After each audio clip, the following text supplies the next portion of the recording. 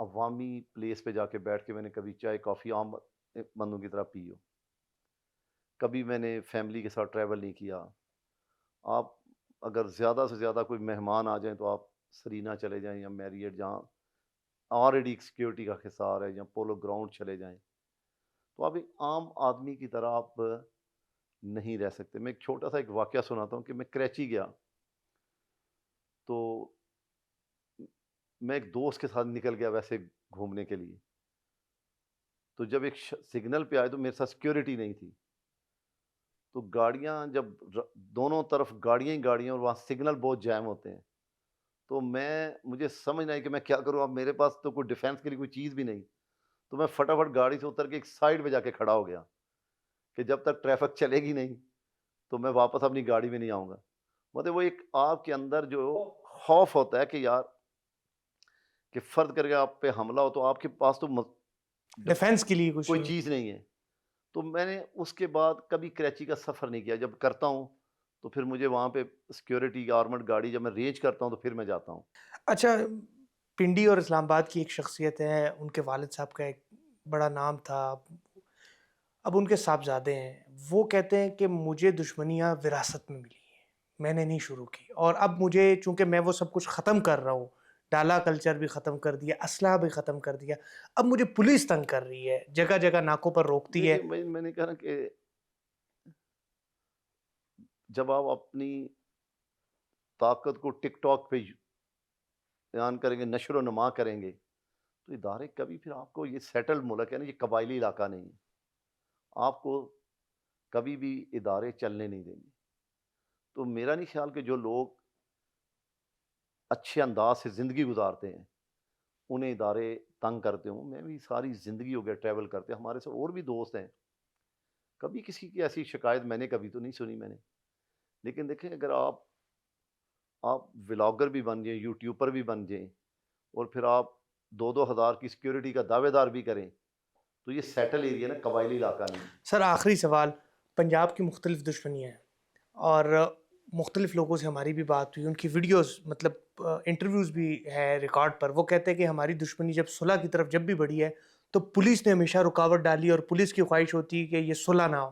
اس کو درست سمجھتے ہیں؟ نہیں، میرا دیکھیں اس سے مختلف تجربہ ہے۔ میں نے ہمیشہ دیکھا کہ پولیس کی اولین کوشش ہوتی ہے کہ کسی طریقے سے دشمنی کی ابتدا میں صلح ہو جائے۔ کئی دفعہ بہت ماضی میں پولیس کی غلطیوں سے دشمنیاں پنپی بھی ہیں، کئی دشمنیاں ہیں۔ ہماری دشمنی کی جو بیسک وجہ تھی وہ بھی پولیس تھی، ٹھیک ہے، لیکن میں نے کہا کہ میری زندگی کا تجربہ ہے، پولیس ہمیشہ یہ کوشش کرتی ہے کہ جہاں دشمنی شروع ہوتی ہے کہ وہ ایک کردار ادا کر کے یا علاقے کے لوگوں کو ڈال کے کوشش کریں کہ اس کو یہیں پہ ختم کروا لیں۔ بعض دفعہ دشمنیاں ہوتی اس طرح ہیں کہ جو پولیس کے کنٹرول سے باہر ہو جاتی ہے۔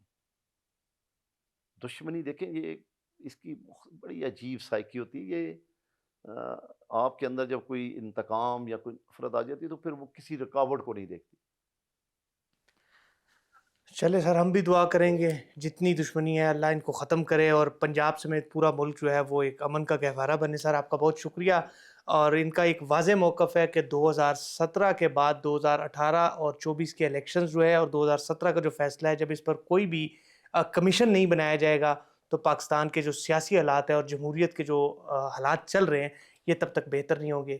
مجھے اجازت دیں، پھر ملاقات ہوگی۔ اللہ نگہبان۔